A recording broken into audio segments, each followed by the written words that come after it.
आज पूरा बिहार आने वाले चुनाव की ओर देख रहा है, लेकिन सवाल सिर्फ नतीजों का नहीं है। सवाल अब चुनाव की नींव पर उठने लगे हैं और ये सवाल उठाया है कांग्रेस नेता राहुल गांधी ने।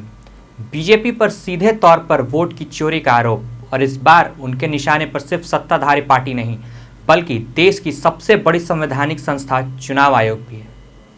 राहुल गांधी के आरोपों के बाद विपक्ष के सुर अब एक जैसे सुनाई दे रहे हैं। इसी कड़ी में वीआईपी प्रमुख मुकेश सहनी ने भी तीखा हमला किया है। मुकेश सहनी ने साफ कहा है कि अगर वोट चुरा कर ही जीतना है तो फिर इस देश में चुनाव की ज़रूरत ही क्या है।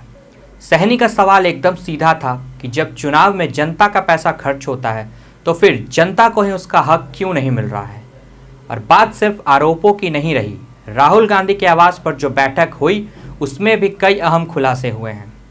बताया गया है कि एक ही तरह के व्यक्ति के नाम कई जगह की वोटर लिस्ट में शामिल हैं, बिना किसी पते के, बिना किसी पहचान के, और यही नाम चुनावी नतीजों को प्रभावित कर रहे हैं।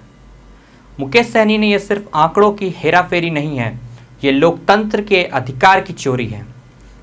उन्होंने आगे ये भी कहा कि अब वक्त है गांव-गांव, घर-घर जाकर लोगों को इस साजिश से जागरूक किया जाए और हर बूथ की समीक्षा होगी और आंदोलन भी होगा। सिर्फ बयानबाजी नहीं, एक पूरा अभियान शुरू किया जा रहा है। 17 अगस्त से बिहार में वोट बचाओ अधिकार यात्रा निकलेगी और 1 सितंबर को पटना में इसका समापन होगा। मुकेश सहनी ने बाबा साहब अम्बेडकर का हवाला देते हुए कहा कि जब जनता ही तय नहीं कर पाएगी कि किसे सत्ता में लाना है तो ये संविधान की आत्मा के खिलाफ है। और जब बात बिहार की हो तो राजनीति की हलचल का असर हर कोने में दिखता है।